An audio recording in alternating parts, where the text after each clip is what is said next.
Hello students, today we are going to understand chapter 4, that is Bepin Chaudhary's Lapse of Memory, written by Std-8th.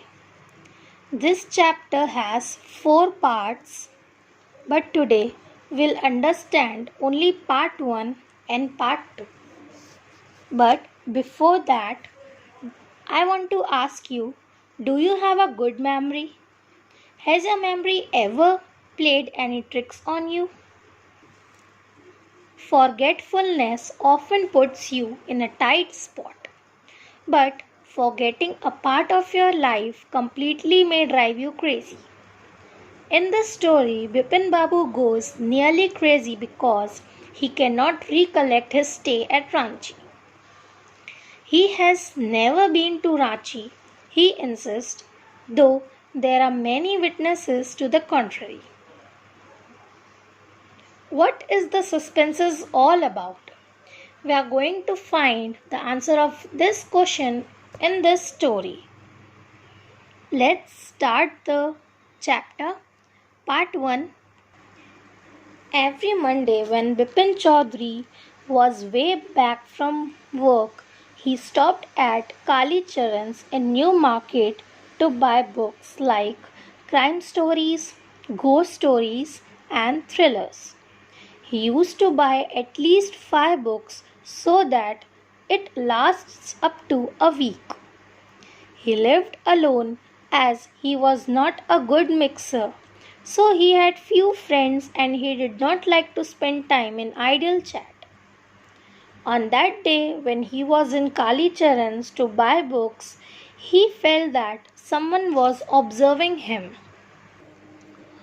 So he turned round and saw a round-faced man who was smiling at him. Bepin asked him if he recognized him and did they met before. The man was surprised by listening to these strange questions. He tried to make him remember that in 1958 he arranged a car to take him to Huduru Falls in Ranchi, and he informed that his name is Parimal Ghosh. As Bipin had never been to Ranchi, he realized that the man was making mistake. So he smiled and asked the strange man that do he know his name? The strange man raised his eyebrows and bit his tongue and said, "Everyone knows that you are Bipin Chaudhary." Bipin Babu turned towards the bookshelves and said he had never been to Ranchi. The strange man laughed hard. The strange man again tried to make him remember that he fell in Hudro and had a cut in right knee. So he brought iodine to cure it.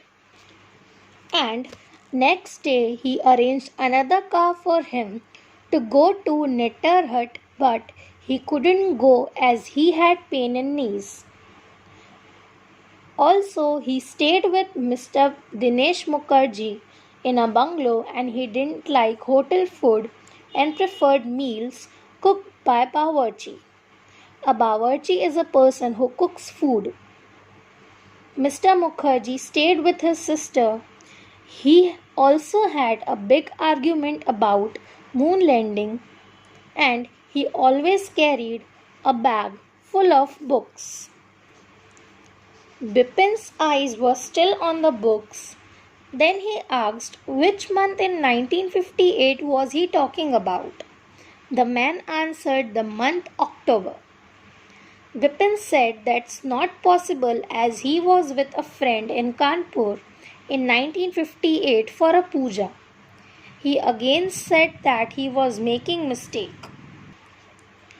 The strange man tried several times to make him remember. So he said one evening he had a tea with him in a veranda in his bungalow. He spoke about his family, that he had no children, he lost his wife 10 years ago, and his only brother had died insane. The strange man gave many witnesses to prove that Bepin was in Ranchi. That time Bepin ignored him and paid for his books and left. Here your part 1 gets over. Let's understand part 2. Bipin's car was safely parked in Bepin Street by the Lighthouse Cinema. He told his driver Sitaram to drive by Ganga. Bepin Babu regretted having paid so much attention to the intruder. He was shocked that he had never been to Ranchi and the man knew such personal details about him. Bepin had an excellent memory, and the incident which strange man was talking about was only 6 to 7 years ago. He was worried that was he losing his mind? But on the contrary, he was working daily in his office without any problem and doing a responsible job. He was also confused as how a strange man knew personal details about him. Whatever that strange man said was correct except the place, Ranchi. Was only he making a mistake and not that stranger? All these questions were running in his mind. He was sure that in 1958 he was in Kanpur at his friend Haridas Bakchi's place. Bepin wanted to cross-check with Haridas, but then he remembered that his friend Haridas left with his wife for Japan some weeks ago and he didn't have his address. He wanted some proof. Still, he knew that he had never been to Ranchi. To confirm that he was correct, Bepin Babu decided to check his trousers and take a look at his right knee. He saw that there was the mark of an old inch-long cut. He was sure that the man was right.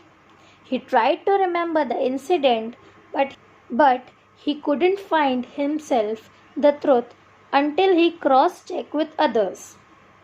So, Bepin remembered that the strange man told him about Dinesh Mukherjee. He decided to visit his place for the confirmation, but then he was worried that what would Dinesh think if he asked for a confirmation? He would probably conclude Bepin Babu was going nuts. So he dropped his plan of visiting his place. Then he sat in his air-conditioned living room and drank cold drink and felt a little ease. He was annoyed that why people interfere in his life. He had his dinner and read one of new thriller book and forgot all about the man in New Market. Next day in his office, he was unable to concentrate on his work as criminal ghost talks were running in his mind. Before his lunch, he made up his mind to talk to Dinesh Mukherjee on phone. He dialed 235-616. They greeted each other. Bepin Babu asked Dinesh about incident of 1958 and where he was in Calcutta right through that year. Dinesh informed him that he was there twice. Once in February to Krishnanagar for nephew's wedding and another trip to Ranchi with him. Bepin said thanks and hung down the phone. He was so worried that he felt his head swimming. A chill seemed to spread all over his body. There were sandwiches in his tiffin box, but he didn't eat them. He had lost his appetite. Here your part 2 gets over.